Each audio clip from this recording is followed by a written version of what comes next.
What's up, everybody? It's Anthony Cosenza with the Orange and Black Insider Bengals podcast and CincyJungle.com. Excited for this episode. We've been excited for a while. We've got two very special guests and couldn't be more happy that they've carved out some time for us.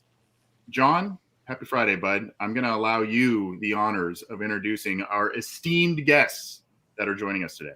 Oh, Yeah, happy Friday, John.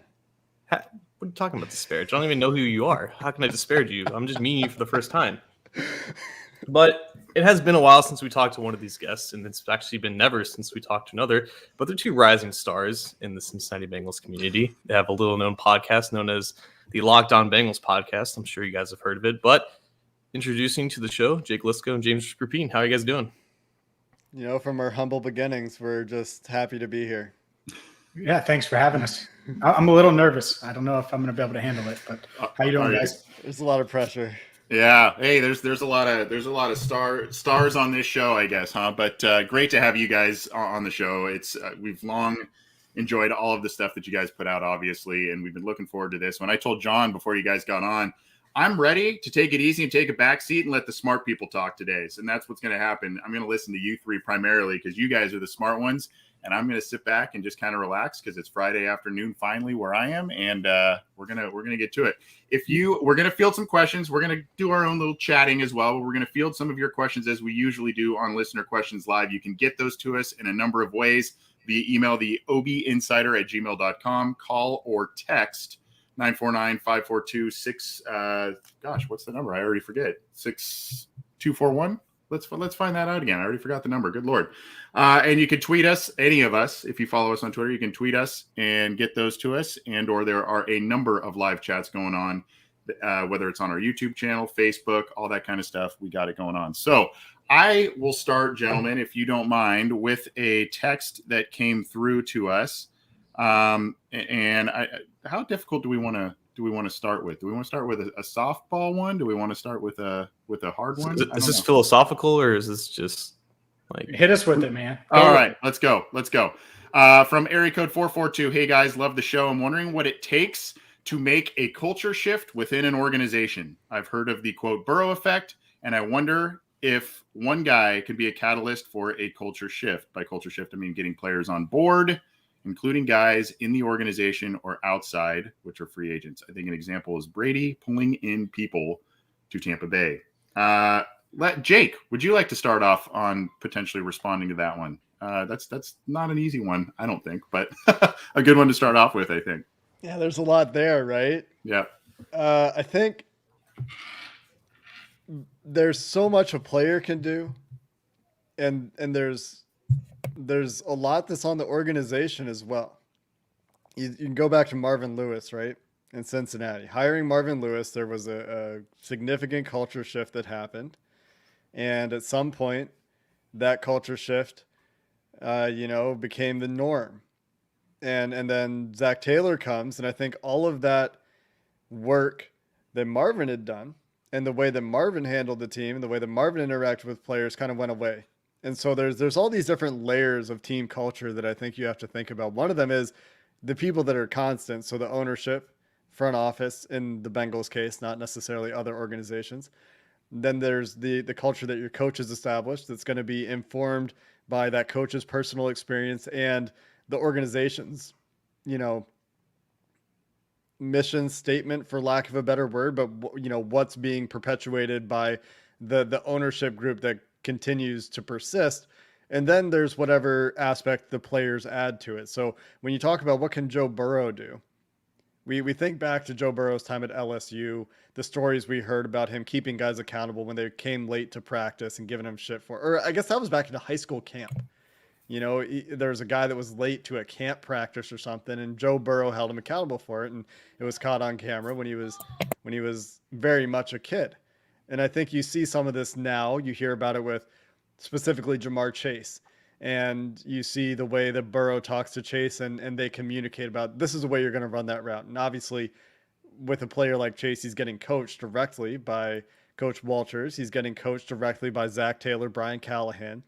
And all these guys are having an impact on the way that players like Chase, new to the organization, not high on the totem pole yet, are existing and interpreting what it means to be a Cincinnati Bengal. So really there's an impact from all of these levels. And when people criticize the Bengals, it's generally a criticism that starts at the top, right? It starts at Mike Brown and what he perpetuates by being the owner of the Bengals and the disaster that his ownership period has frankly been since he took over, right? And the lost decade and the failure to win a playoff game and the failure to extend some key players. And that's the criticism, right? To be really negative about it. Marvin, of course, praised for what he did in getting the team to actually be a professional organization, the changes that he made. You know, you hear Willie Anderson talk about the socks and the, you know, you got to buy your own Gatorade and all this stuff. And that starts to change with Marvin. And then now they've modernized the organization in that sense. There's still a lot, I think, that the ownership group needs to do, right? And there's only so much that a player like Joe Burrow can do. Because you think about Carson Palmer. Palmer wanted to come in. He had that same mentality, I think, that Joe Burrow does right now when he got to Cincinnati. He was like, I can come in, I can fix this thing. And he was ready to do that. He was eager to do that. He was excited to do that. We know that was a story where his agents, his prospective agents, had plans for him. This is how we're going to get you out of Cincinnati. The agent that Carson eventually hires is the one that listens to him when he says, no, I want to fix it. I want to go to Cincinnati. I'm sure Joe Burrow had the same thing. I'm sure Joe Burrow has the same ideas in a lot of ways, but he can only do so much, right? Like he can hold players accountable, but you know, how much is ownership listening to him? That's the question. How much is Elizabeth Blackburn coming in there and changing the way they interact with their star players? I don't know. How much is the modernization of the NFL and players seizing more power impacting the way the Bengals do business? I don't know. Those are the questions that I still have that come to mind for me when you ask this question about how much can a guy like Joe Burrow change the culture in Cincinnati. James, I'd love to hear from you on this too. And I got a question that kind of based on what Jake was saying there that I'd like to ask all of you once you guys give your thoughts on this, because I thought that was really well said by Jake there. But James, you've been covering this team for a number of years. You've seen a lot of the things with Marvin and now Zach and all of that. I mean, your thoughts on culture changes, and maybe the question I kind of have, just to kind of piggyback a little bit on what Jake was saying, is, are you that's a message that Zach Taylor's been preaching, you know, this culture shift, and we're going to do things this way, maybe modernize some more things on top of what Marvin did. I mean, are you buying into, now that we're in year 3, that critical year for head coaches, this young head coach and somewhat inexperienced staff when they all took over a couple of years ago? I mean, are you kind of buying that this continued shift is taking place? It certainly is. I buy that. Now, whether or not the shift is going to be successful as far as Zach Taylor's culture, we'll see this season. You know, I'm certainly not sold on that. I don't even know if I would buy Zach Taylor's stock right now, but I buy that this is his team, that at some point over the past 3 years, and maybe it was when Zach was interviewing or when he first got hired, he said, all right, Mr. Brown, I can't work with these guys. We're going to have to slowly bring in my guys. And you've seen that, right? Carlos Dunlap, the Geno Atkins, the AJ Green, and they tried it with AJ Green. Clearly it didn't work. And so, yeah, Zach's got his guys now. And John and I were at the Mock Turtle Soup luncheon, and Mike's like, yeah, it's Zach's team. And so when he says that, it's like, okay, pressure's on. And so that's the part of it, is ownership feels like today they've given Zach what he needs to win. And you could make an argument for, both ways, really, right? You could say new quarterback, new receivers, completely revamped defense with a bunch of money spent on that side of the ball. And so, yeah, Zach, go win. On the other side, you could say, well, why didn't you invest more in the offensive line? So we could go back and forth on that. But, yeah, I think culture-wise, and going back to the first question, only a few guys ever, player-wise, could completely transform a culture. Tom Brady didn't even do that initially. It was Belichick's culture. And Brady was just kind of the straw that stirred the drink and kept everything upright. Peyton Manning did it in Indianapolis, and it was his team. And I think that that's sort of what the Bengals are hoping to do with Burrow, which is a lot to ask for, right? That's a very high bar to get to. So it can be done with a player. It's just extremely rare. And even some of the greats like Tom Brady, you're right. He did it in Tampa Bay, but he didn't set that culture in New England initially when they started winning Super Bowls. Well, I don't even know if he did it in Tampa, right? Because it's not like Bruce Arians is like some fresh off the coaching block kind of guy. Like, he certainly helped. I definitely think he deserves credit for what happened in Tampa and like some of the players who wanted to go there. That's like NBA stuff, right? That's ring chasing. Like, Brady can get me a ring. Bruce Arians is a competent enough coach, and that marriage between Arians and Brady was also important. So, it just highlights, I think, how hard it is for an individual player, even if they are as accomplished and big as Brady, to make those changes. John, your thoughts on Burrow, culture, man? Yeah, Joe Burrow couldn't change the culture of the Dallas Cowboys. That culture is defined by Jerry Jones and whatnot. He can change the culture of the Cincinnati Bengals because there's a stark contrast in the Bengals franchise compared to other high-powered franchises, other successful franchises, not calling the Cowboys successful in any way, shape, or form the last 25 years. But I think there's a difference in the image and the perception of certain franchises. They're going to be paying Joe Burrow a lot of money in a handful of years, and they aren't really going to have a choice but to listen to his input. As with any of the 32 franchises, they are forced to basically call in their quarterback, ask them what they want to do, give them a primary seat at the table for most of these organizational decisions.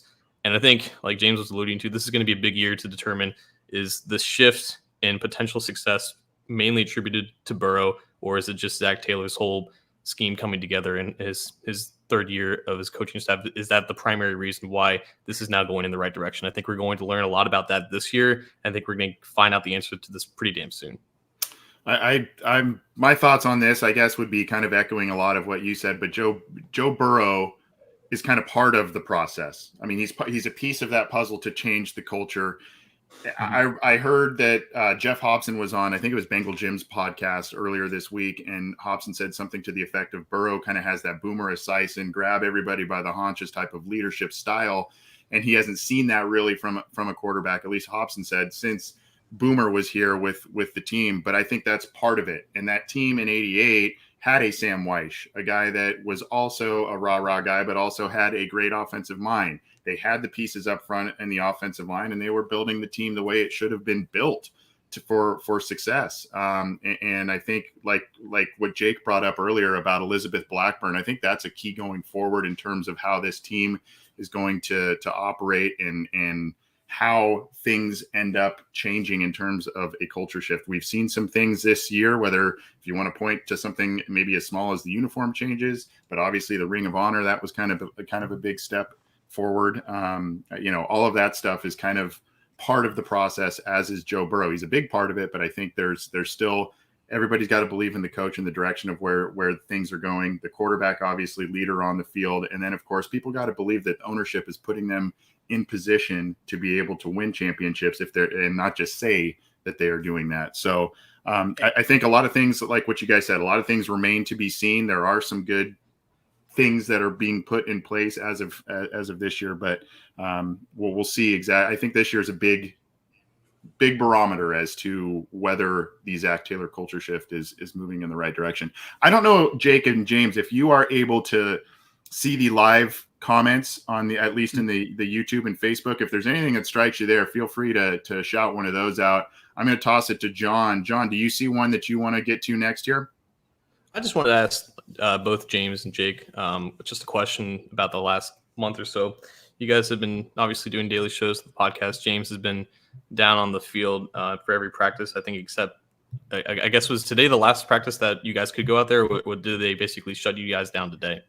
Yeah, today was the first half-hour session. So yesterday was the final practice where we could video and stuff like that. So this was the first training camp post, I guess, last year with COVID and everything. No one had access to anything. I guess in your guys' coverage of training camp, what has been something that has annoyed you, I guess, with what's been coming out of camp that you've unfortunately had to talk about? Is your thoughts and your perception of how training camp discourse has become now, is that changed with things kind of going back to this? Is there something that kind of stand out to you that you wish you didn't have to talk about, but you unfortunately had to do because it was topical? Well, yeah, I mean, to me, it's the fact that you almost have to dissect everything, and then everyone's going to have a reaction. Okay. So, I've talked with Paul Dehner Jr. about this at The Athletic. He writes about how, Jamar isn't separating that much against Chidobe Awuzie, right? And it's like blows up because the fantasy heads get it. And I love fantasy football. I'm in a bunch of leagues, so I'm not knocking that. But all of a sudden it's an issue now. Jamar isn't getting separation. Or Burrow looked weird in the pocket, and now it just blows up. And 2 days later, he's fine after he answers questions about it. And we've seen him grow, right? And so that I think that's part of it is like there's so many eyeballs on, every little nugget that comes out. So like the Jamar thing in Washington, like he had 3 drops and all these people were reacting to it. Well, he's had drop issues. It wasn't a shock, really, right? It was something that we had talked about since OTAs and rookie minicamp on Locked On Bengals. And, hopefully he's ironed it out because he's looked a lot better the past 3 days. But I think that's it. The minutia of, oh my God, this happened today. I can't believe it, right? Trey Waynes gets injured, the hamstring.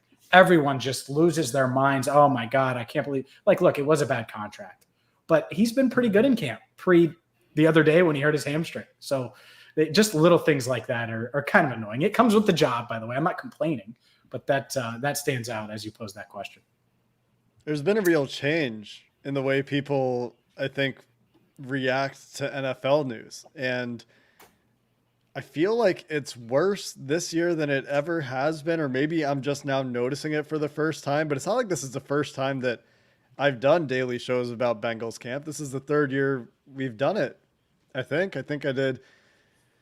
Yeah. Last year, James, you and I did it, right? And that was in the COVID year. It was weird. The year before that, Joe and I did it. And I mean, when Joe and I did it, I guess, we didn't have somebody there every day. So we're reacting to like, your videos that you're posting on Twitter, John, because you were there a lot and you were, that's what I miss, by the way, is all the fan videos that we used to get. And now with it only being media and I'm really restricting video, it makes it a lot harder because, for me, I can only go on what, James and Paul and all these guys tell us. And I have more access than many do because I can, text James and be like, hey, look at this thing. And then he can tell me what he sees. But I do think that these little moments are getting magnified more than they ever have. And there's more of a microscope than I ever recall there being. And the reactions to these little moments, an interception in camp. Think about like Tua, even like you think about not a Bengals guy. Tua throws like 5 picks and they're people taking victory laps. Like, oh yeah, Tua, he's not it. He threw 5 picks go back to Patrick Mahomes' rookie year.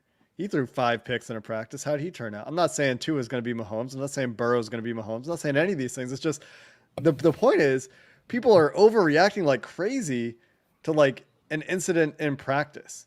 And yeah, there have been specific things. Like we've talked about Jamar Chase and focused on Jamar Chase every day this week for at least probably 5 minutes, right? And in one of our shows, it was like the last thing we talked about in our practice recap segment. And I was like, man, James, I'm so happy we're getting to Jamar last. And this isn't the headline. So we this is like he's had 4 days of solid practices. Maybe we don't need to talk about this anymore. And with drops specifically, it's bothered me. And I've made this point the last 2 days on our podcast. And I've said, look, like receivers drop passes. Every single receiver in the NFL, 99.9% of receivers in the NFL drop a pass in a season, especially the guys that are high volume.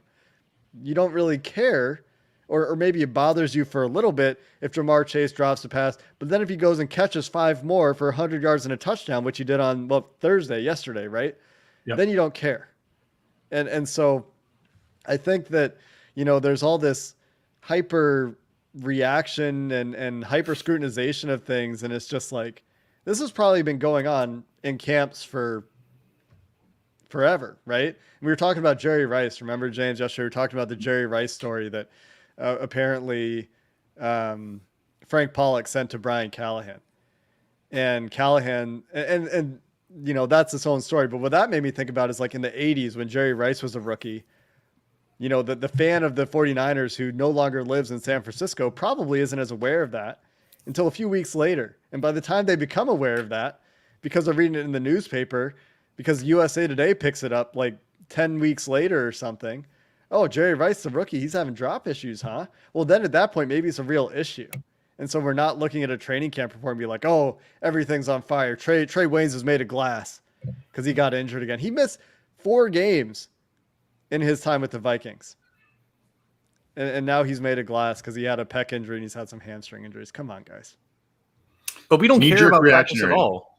We don't care about practice during the season at all. It's only for this month because it's the only thing that's happening. Mm-hmm. And it's when they're the rawest, right? They're still learning the system. Things are being installed, especially Jamar, right? And look, is it worth pointing out? Of course. If he has 4 drops in practice, we should mention it. But it doesn't mean everything needs to be taken to this extreme. And everything's going there one way or the other because everyone has a voice. And like Jake said, it's magnified. And like you said, like when Paul writes about a thing, he reports there's a rep where Joe Burrow doesn't step into a throw or he lifts his left leg, I think is what Paul said. He looked uncomfortable. Like is Paul supposed to just not write that? No, like you write about it. And then I don't know what we do, right? As people who are covering this at this point to talk about these things that have happened and we try on Locked On Bengals anyway to say, yeah, he dropped these passes. Don't worry about it, guys. But like we don't have control over that, right? We don't. And Twitter, unfortunately, it's a double-edged sword, right, guys? I'm sure you guys know. You report something or you have an opinion on something, and then of course the knee-jerk reactionary stuff comes out. I've been guilty of it. You hear some bad news about the Bengals, and oh boy, here we've watched. Think the about Bengals the for a jerseys. long time. The jerseys on the hanger. I mean, that's a great example of it. Yeah. So we got a text from 905 area code. Hey, Anthony, John, this is Clark from Toronto. Hey, Canada, what's up? Yeah, sort of by Jake there. Been a big fan of the podcast for a few years now. Was wondering, who do you think has the edge for backup corner position between Eli Apple, Phillips, or maybe a surprise in Jalen Davis? Jalen Davis had the couple of tackles for loss in the last game against Washington, one of which might be the starter week 1 with the Waynes injury. We were just talking about Trey Waynes a little bit, so I thought this was appropriate to bring up. I haven't heard much talk about Eli Apple, and I know Phillips is poised for a major special teams role. Thanks, Houday. James, you want to bat lead off on this one for us? For sure. Yeah, it's Eli Apple. He's the clear-cut guy who will replace Waynes in the starting lineup. I think he's their 4th corner, so to speak. Darius Phillips is 5, and if he needs to play outside, he will. But he's Mike Hilton's backup, and both are going to make the team. And then as for Jalen Davis, I think he's got a good shot at that 6th cornerback spot, and we'll see if he can build off of what he's done throughout training camp and through 2 preseason games on Sunday. But as of now, I have him on my 53. I think he's played great. I think he's earned a spot, and we'll see it. But especially if Waynes is dinged up, or maybe it's a serious injury where he's going to be out and miss a little bit of time. Hopefully not. But if that's the case, then I certainly see a path where Davis is on this team week 1. Personally speaking, I hope Waynes is healthy for week 1 because I will be there. But just for him going up against his former team, I just hope he goes out, plays well, and just shuts all of us up to talk about the contract and his injuries and all that kind of stuff. I don't know if John, do you have any thoughts on the question here from Clark in Toronto about the defensive back situation? Yeah, we talked about the potential impact of a Waynes injury because we don't know the severity. He's being listed as day-to-day, so who knows how long that actually is. But potentially one of Winston Rose or Tony Brown could potentially make week 1, depending on how bad Waynes' injury actually is, and they would just need 6 cornerbacks for that. But James, like Jalen Davis has mainly been in the slot during preseason. Do you think that Darius Phillips would come off the bench if Mike Hilton gets hurt, or that would go down to Davis because of how impressive he's been? Yeah, that part is interesting. I would say as of now, it's still probably Phillips, but maybe because it's weird. Because if you ask like Jake, he's going to say, yeah, Phillips seems like he should be outside more. And with his ball skills and stuff, you'd put him outside. But it seems like the coaching staff likes him as the nickel. But if you have another capable nickel behind Mike Hilton, then maybe you switch it up a little bit. So, and it's not just Jake saying that. I just used you as an example, Jake. Well, that's exactly what I would say, though. You're right. Yeah, like I would say Phillips should probably be outside because when he's been in the slot, he hasn't been very good, and he's up and down, certainly outside. But anyway, continue, James. But yeah, his ball skills on the outside, it makes sense, right? And that's the thing. Now, is there a potential scenario where Davis jumps Phillips in the cornerback room? If he's more consistent, I think so. I think going into camp, I would have said that this coaching staff, just in general, I wouldn't have said it about Davis, but I would have said it about Phillips. They need to see consistency from him. And if they don't, then, it can be in jeopardy. And overall, I think he's been pretty good in camp. He's gotten beat a couple times, got beat against Washington with Jake's guy, Diami Brown. But, we'll see. But I would still be surprised if Davis leapfrogs Phillips at this stage. I agree. But I do think that if Eli Apple gets hurt again, and he's been battling injuries in training camp, then it's Phillips will go out of the slot. He'll go outside, and Jalen Davis will go to the slot. They're not going to put Jalen Davis is like strictly a slot corner, I think, because of his size. He's like 5'8", or maybe he's 5'10". I don't remember, but he's like, if they have to put Jalen Davis outside, it might be rough. So to John's point, I hadn't really considered that, the possibility of Tony Brown or Winston Rose actually making the team. I don't think they make the 53. I think they would be like practice squad call-ups in that first week if they need it, because I don't think they can spare a 53-man roster spot for a seventh corner. And that's even if they put Joseph Osai on the IR before cut down, which I think they might have to, unless they get like a very positive, 1 week, because they have some time. So like they'll probably do like an MRI maybe a week after the surgery and see how things are going. Because sometimes with these surgeries, they don't, like, the repair doesn't take and they end up having to cut it out because whatever they try to do in the repair doesn't work. Some basketball player, I think that happened to. Can't remember. But I just can't see them carrying 7 corners. I mean, with having to carry Adeniji onto the 53, which seems like that's going to be a thing because he tore his pec early. Maybe he can get back. I don't know. I don't know if they can make that work. I'm kind of with you. It sounds like a little bit on Darius Phillips, Jake. The guy just has the athleticism and everything, but his feast or famine play just drives me nuts sometimes, particularly on the outside. You go back to that second Cleveland game last year where he had the interception early in the game, and then he let up just big reception after big reception on the outside, and it's the same exact game maybe 2 quarters later, right? It's just like, oh my gosh, what? And that's unfortunately kind of been the story with him. He's got the athleticism, he's got that big playability, but as you said, James, he's kind of 5th on the pecking order now because he's just not dependable on a snap to snap basis on the outside. And so that's just one of the guys. I love the upside. I love the fact that he can change the trajectory of a game with a pick six or a big interception, but he also can change it the other way with allowing some big catches. So, interesting to see how that's going to shake out. A deep group. And I know Jake and James, it sounds like Awuzie has been one of the best players at camp so far this year. And he's been a pretty good pickup for that group. I know we're talking more back end with the question we received, but I've liked what I've been hearing and seeing to a limited degree of Awuzie. For sure.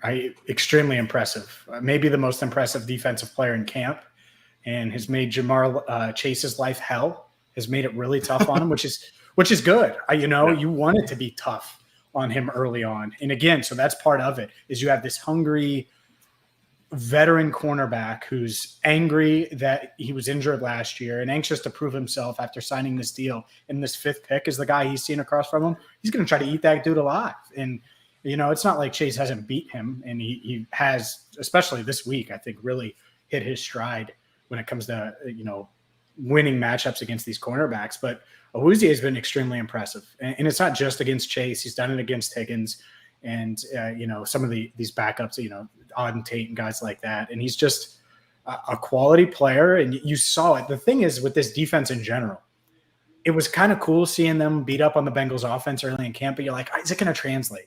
Well, so far through 2 preseason games, it has translated. And I know Awuzie didn't get that interception, but he made a nice play and stuck right with Terry McLaurin last week. So I think that is a very promising sign. So, yeah, I'm encouraged and would not be shocked at all, even if Waynes is 100% healthy, if we're talking about Awuzie being cornerback 1, if we have to, give 1, 2, or 1 and 1A. I think Awuzie might be the best corner on the team.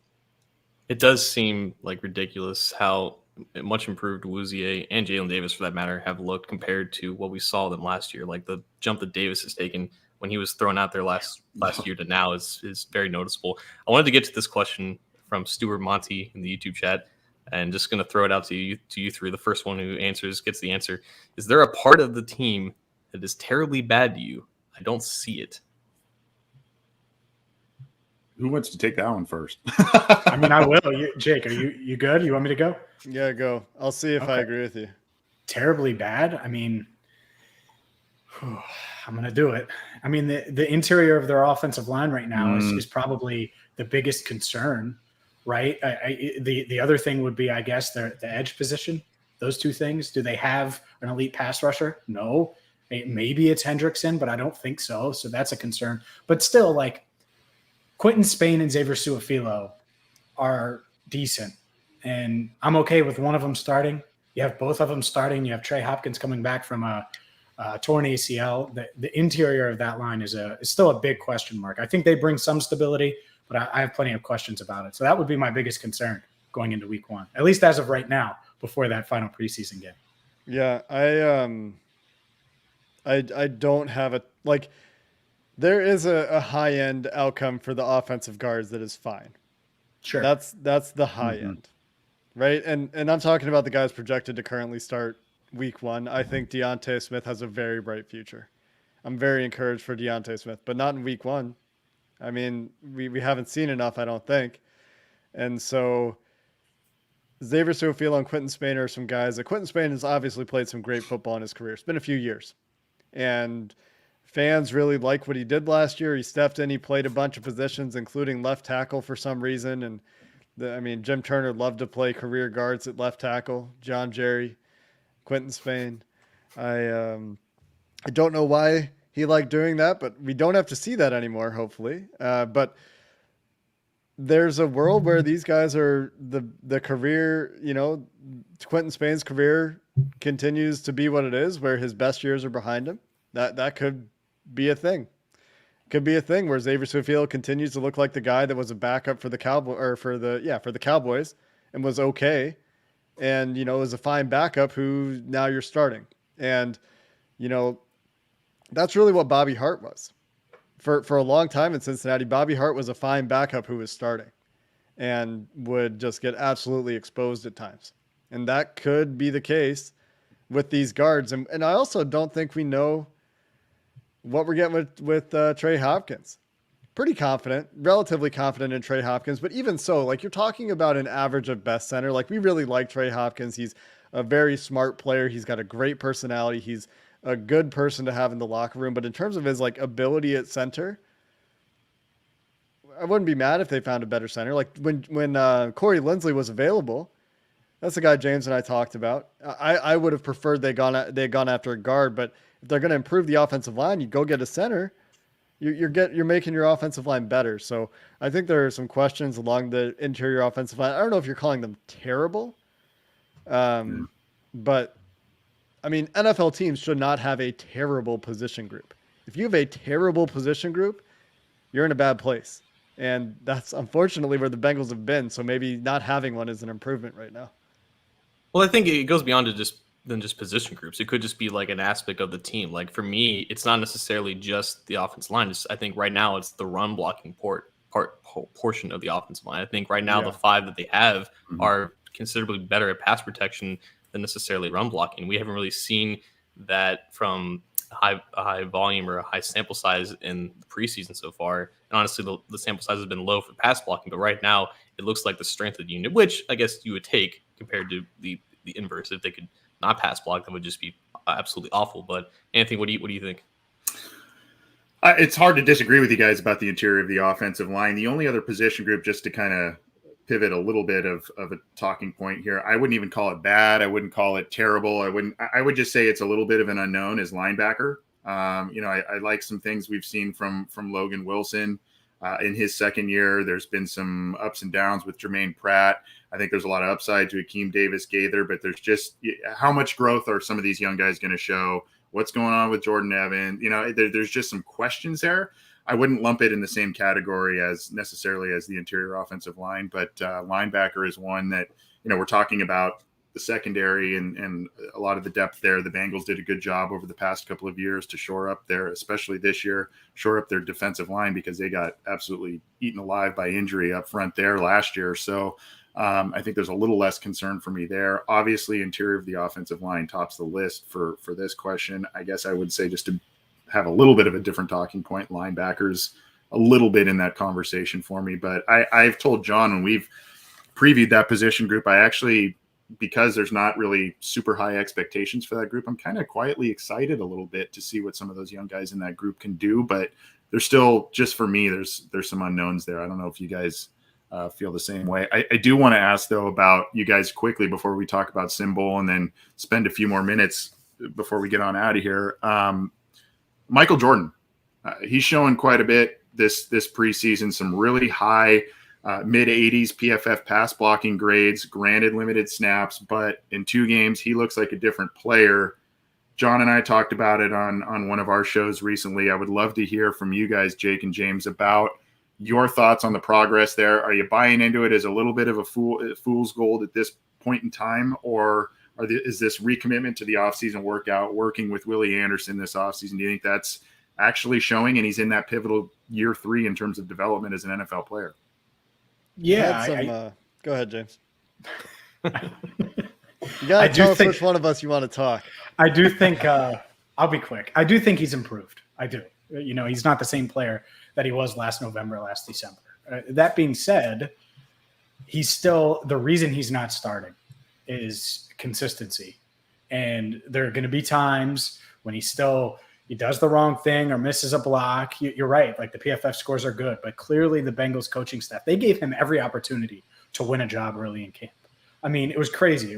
Remember the first depth chart? Michael Jordan's out there, and he's getting reps with the ones, and it was one of those camp reactions, right? That was another one that I had forgot about. And we talked about the optics of it and everything like that. But I do think he is better. And Frank Pollock was like, man, this kid could be really good. And I think Pollock probably still thinks that, but there's clearly a lack of consistency, because otherwise, why wouldn't he play? Why wouldn't he be the starter? And I guess he could still go out there against Miami and win the job. I just don't see that happening. I don't think that's realistic. I think it's Xavier Su'a-Filo and Quentin Spain. But yeah, I think Jordan's better. And that's the benefit, is now if one of these guys goes down, well, Jordan comes in, maybe there's not a huge drop off, and he could still be a competent pass blocker and at least decent most of the time in the run game. Versus past years where it was, especially last year, Xavier Su'a-Filo goes down and it's Billy Price, I think, in the second half of that Chargers game, and then the next week, and then it just, it snowballed really quickly in the trenches. So I think they're a little deeper, and part of that is because Jordan's better. Yeah, I think that it's probably fair to say he's better. He's always been a pretty good athlete. He's always had pretty good size. He just came into the league young and raw. And if you were to ask coaches, they'd probably tell you he needs to trust his technique more. He needs to be more consistent, like you said, James, because the issue with Jordan has often been throughout his career that he'll be fine for stretches, and then he'll, get trucked or whiff or whatever it is. And that happens to most offensive linemen, but for whatever reason, and you guys probably know Ryan, Royal Redlegs. I don't know what his Twitter handle is now. He got banned, but he draws a comparison between Mike Jordan and Russell Bodine, or Bodine, whatever his name was. And the idea was, he'll be fine for stretches, and then he'll have a mistake and it'll be catastrophic, and it'll kill a drive. It'll be a bad hold at a bad time. It'll be getting beat inside, not handling a stunt handoff, whatever it is.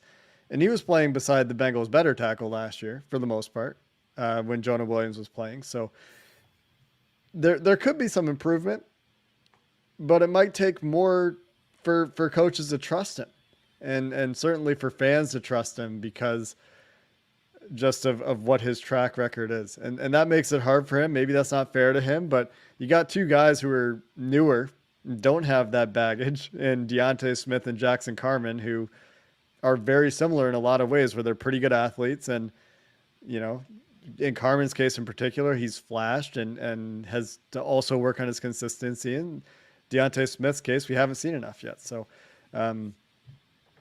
I am rooting for Mike Jordan. I've said this a few times. If he can turn it around, that would be great. This is another guy that grew up a Bengals fan, right? And he comes and plays for his childhood favorite team, and then gets a, he took it personally. He said it. Mm-hmm. I took it personally. He feels like he got his quarterback hurt, and I feel bad for him in the human aspect of that. And so if he has rededicated himself and can get more consistent and play better, I think we would all love to see it. There's nothing more dangerous than a Michael Jordan taking something personal. So That's right. Very true. We're going to be here for a couple more minutes. We have an insane amount of live listeners, of course, because we have two very, very special guests, Jake Liscow and James Rapien from the Locked On Bengals podcast and Sports Illustrated All Bengals. Their coverage is second to none in covering the Cincinnati Bengals. John, before we answer a couple more questions and bounce on out of here, we have to tell the folks about Symbol. It is the stock market for sports. I don't know, James and Jake, if you've heard of Symbol or not, but it's a pretty cool thing. We've partnered with them, and it's a stock market for sports. So if you play fantasy football, if you play survival football, if you even play the stock market, this has got to be something that you got to look into. And our podcast, if you use the promo code OBI, you get a little bit of a kickback from Symbol for signing up and using our promo code. But it is the stock market for sports where you can invest in teams, whether it's the Bengals, another NFL team, college football, baseball, whatever the case may be, and you are able to make some money potentially if you are savvy enough on teams that you are passionate about and or teams that you feel have the potential to make you some money. Tell us a little bit more about it, John. yeah, so let me just toss it to James. James, who do you think is going to win the NFC West this year? It'd help if I wasn't muted. The Los Angeles Rams. Okay, so if James is interested in investing in the Los Angeles Rams on Symbol, he can go to symbol.app/OBI, get his free week of Symbol Gold, and then invest in the Sim Rams at whatever price that is right now. The prices are based off of basically how many people are buying or selling the Rams right now. And if James invests in the Sim Rams on August 27th and they win the NFC West and then they win the Super Bowl, presumably that value is going to go up and he can sell the Sim Rams, or he can keep that investment for the long term. That is essentially how Symbol works. It is a lot of fun. It is something that is not really else out there on the sports market right now, but it is the stock market combined with the NFL, the MLB, and the NBA, and starting this year, college football. So invest in Symbol. Go to symbol.app/OBI to get your free week of Symbol Gold and have some fun, guys. It's a great product. We're happy to be partnering with them for the remainder of the regular season there. So good stuff from Symbol. Thanks, John. Guys, I've got maybe just a couple more questions. I know you've got just a couple minutes and we're running up against it, but this has been lightning awesome round. talking. Lightning round. Yeah, lightning round. One of which was from our good buddy, the Orange Arrow. Hey, he said, "Hey, it's Orange Arrow. I have a fun game for y'all. I want y'all to." And I sound probably weird saying y'all because I don't use that. But name the first three plays of the game for Burrow and see who gets the closest to being right. Obviously, the news coming out that Burrow will be playing this week, getting his first snaps of in a game for 2021 this week against Miami. John, why don't you go first this time? Name the first three plays, and then I guess we'll have to go back, watch the tape, and see who's most correct on this. I don't know if you want to go specific plays or if you just want to say run, screen, whatever, I don't know. But tell me what all 11 guys are doing on all three plays.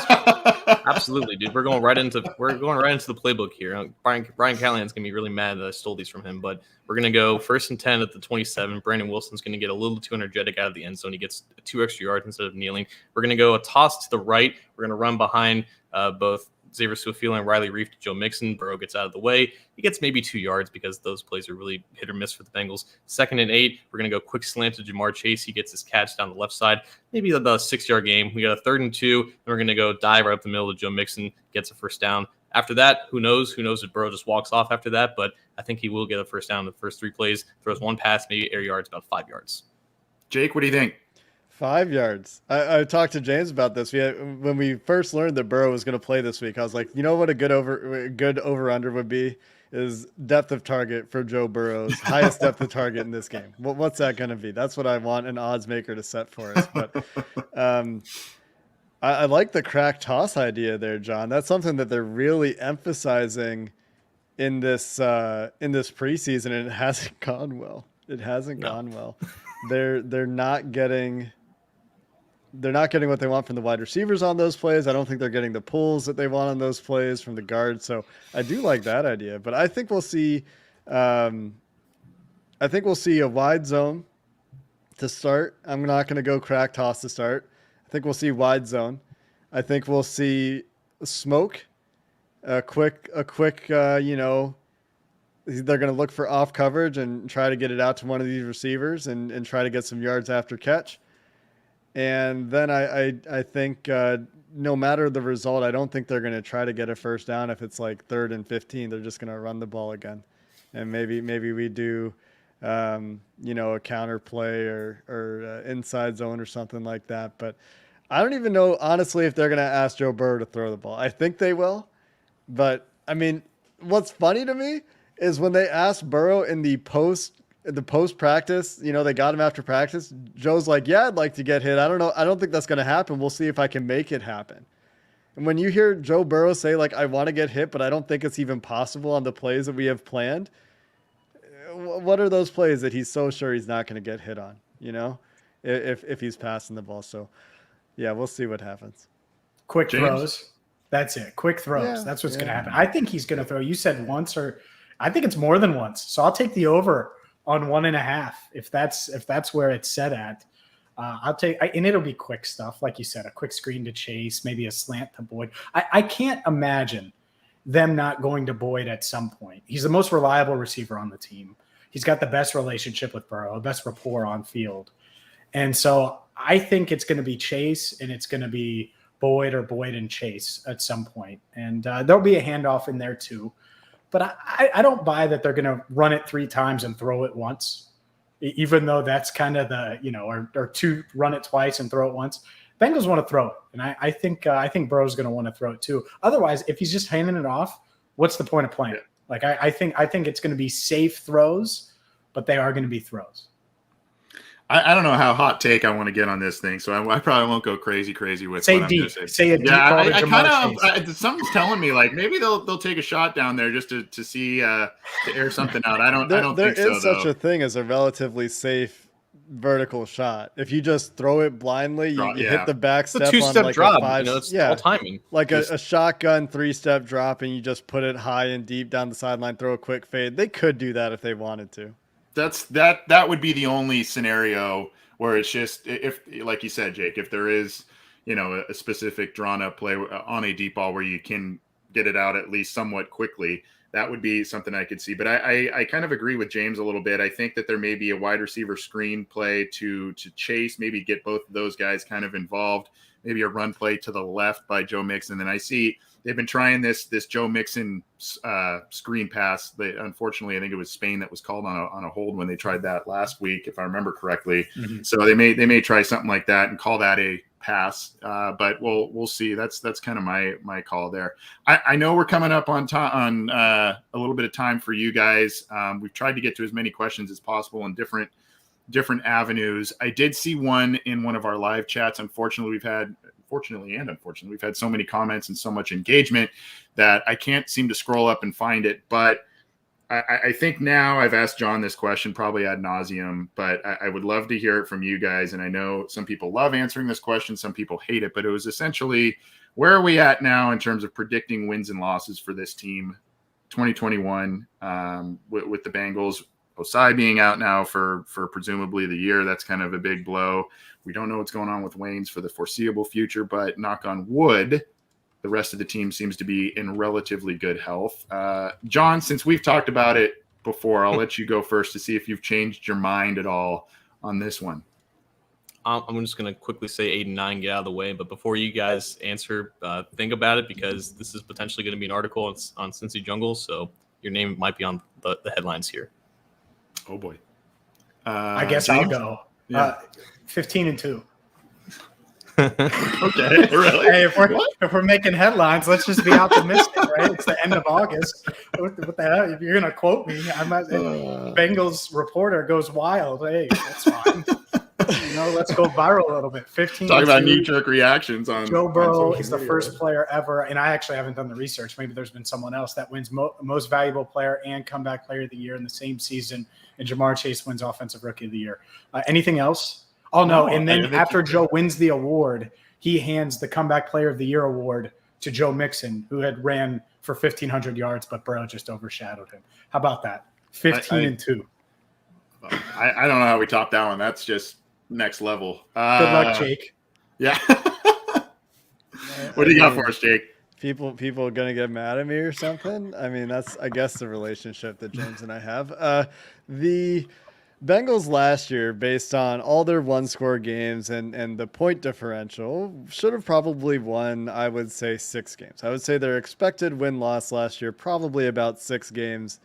And to me, this is a slightly better team, I think, than last year. I think having a second competent tackle actually matters a ton. So as long as Riley Reif and Jonah Williams are healthy, I think that makes a huge difference. I think the defense just being guys that are bought in and aren't just like trying to buy their time until they get out of here. I think that helps. So there's a world where they're not actually better than they were last year, and they win like 6 games again.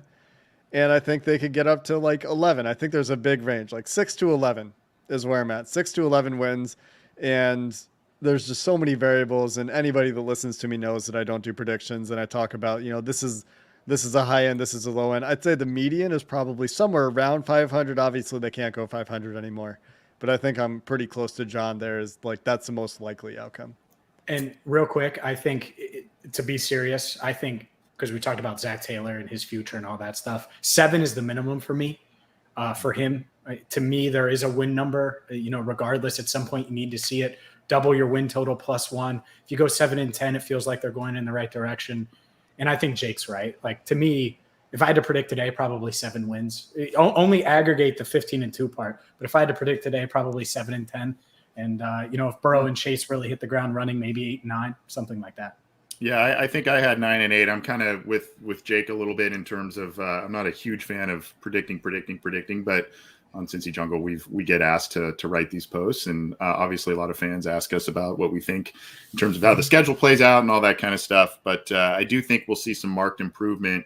It's just a matter of, like what James said, is 7 wins enough to keep Zach Taylor around? Is that going to be inspiring enough? Who knows? You guys see anything else you want to get to before we bounce on out of here? We've gone a couple minutes long, and I want to respect your guys' time. But if there's anything else you want to address before we hop out of here, I'd love to hear it. There's something James said I wanted to react to, but I can't remember what it was, so I'm going to let it go. You think Zach needs to win 10 games to stick around? Go ahead and say it, Jake. Drop that take. No, I don't remember anymore. I knew that wasn't it. I don't know. Like, the things that are percolating in my head is like Zach Taylor's loyalty to coaches, I think, could be a problem long term for him. And that was going back to the very first question we talked about with the culture and like, yeah, but I can't make it relate. So I'm just going to stop talking. I have one quick question before we go. John, are you on the same drink the whole time? I was trying to pace myself. I have a date in a couple hours, so I didn't want to get too white girl wasted here. I finished this whole dang thing quick. I mean, there's still a little ice in it, but it's just water, ladies and gentlemen. But it's just water. What are you doing? You sipping that thing? Dude, it's done. You needed a straw. You needed a straw with it, I was thinking like maybe he's got like a 6-pack right here and he's just going one after the other. I was like, man, look at John. Now we're matching it with my water, we were joking before we took the air with Jake about some of his past clients. I guess their power hours at lunch. So John's doing his own version of happy hour or power hour here. But hey guys, I know you guys just launched a YouTube channel. For those who are living in a bomb shelter for the past 4 years. How can people find your show, your YouTube channel that you guys launched? And I know, James, you do a little bit with Cincinnati Bengals talk as well, and another channel and whatnot. So I guess I'll let you talk about all Bengals and your YouTube channel, James. And then Jake, if you want to tell us about the Locked On podcast as well and where people can get them in case, like I said, they've been living under a rock for 5 years or whatever. Tell us about it. Yeah, you should subscribe to both of them. We jumped into the YouTube game about a month ago and been really pleased and excited Locked On Bengals wise, which I'll let Jake talk more about. But yeah, I've been doing Cincinnati Bengals talk for, I don't know, 6 months, 7 months. And it's been fun to do the video stuff that you guys have been doing, right? It's fun to do the interact with fans this way. And it's just another element to it. You'll see those videos on YouTube. You just search Cincinnati Bengals talk. And then all Bengals, it's in the name, right? Anything that I think a Bengals fan is going to be interested in, even remotely, I try to write about it so it's all in one spot for people. So those it tries to knock out two birds with one stone with that when it comes to league news, along with the latest on the team. Especially Tom Brady news, right? If you need Tom Brady news, James Rapien is your guy. Follow him everywhere. You said he didn't even change the culture in Tampa Bay. No, I didn't say that. I did not say that. But it's okay. This is why you got in arguments with those dudes on the AFC North show we did, because you hear things that aren't what people say, although that is what they said. I did not say Tom Brady. They said Juju Smith-Schuster was better than Tyler Boyd. That's insane. But I did not say Tom Brady didn't change a culture in Tampa. He might not have.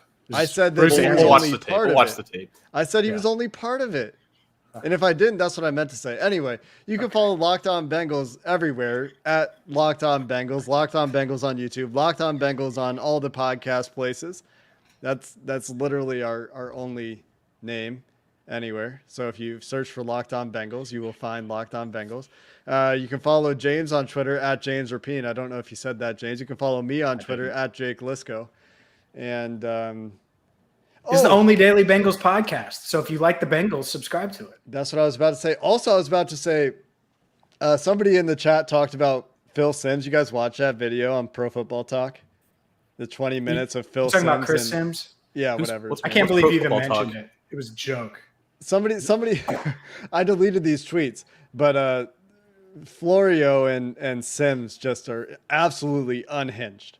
Like, losing their mind, frothing at the mouth over like Joe Burrow wanting to get out of Cincinnati, having second thoughts, and the Bengals rushing him back and all this shit. Like, it's absolutely mind blowing. Somebody on our YouTube channel asked us to weigh in on it, and so I watched it last night, and I tweeted some rants, and then I deleted them because I didn't want to get a pissing match with Florio. But it was brutal. Like, do not go to ProFootballTalk.com if you're watching this at any point in time, because you don't want to get your Bengals news from them. It's awful. Well, now I'm interested because I've never heard of this website, so I might just check it out just to see what it's about. But I did the thing, the Streisand thing. Yeah. You said don't look at this thing. Don't look at it now, everybody. Morbid curiosity. Don't get angry like me and watch the video. Did you say it was Phil or Chris Sims? I know Chris Sims. I think it was a young Sims. Yeah, I got the it was Chris. Yeah, it was Chris. Imagine thinking that the Bengals could tell Joe Burrow to do something he didn't want to do. Come on, that's the dumbest. That alone, like, get out of here. So that I'll leave it at that. I didn't even write about that. That was the one thing I didn't cover at all Bengals because I didn't think it was worth covering. He has standards. Confirmed. I only brought it up because somebody said it in the chat, and that's what I forgot that I was going to mention. It was awful, and don't do it. Well, I've heard about it. I didn't see it. Now I don't know how I feel about watching it now. So I'm kind of tempted, but I don't think I'm gonna now. I'll try and take your advice there, Jake. Guys, thanks for making time for us. You guys kill it with your coverage, and we'd love to have you guys back on. I'm gonna try and come out to hopefully a couple games in Cincinnati. Hopefully coincide with you guys out there. I know John and I have been talking about potentially meeting up. So when I'm out there, hopefully I can say what's up to you guys. We can hang out for a little bit. I'd love to chat it up with you. Hey, this has been a lot of fun. Beers. What's that? John's got the tab. We'll go out for beers. Well, yeah, I definitely make the most money out of these four for sure. For sure, no doubt. Thanks a bunch for coming on our show, guys, and thanks a bunch for your great coverage that you provide all Bengals fans.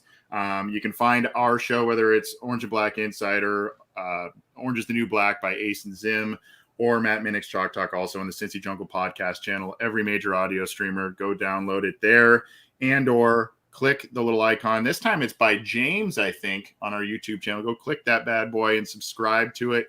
Hit the bell, get notified when somewhere down there. Jake's pointing to it. And click the bell so you get notified when we go live, when we have new material, and of course when we have cool crossovers like this. For John, James, Jake, thanks everybody. Take it easy, and we will talk to you soon. Enjoy your weekend.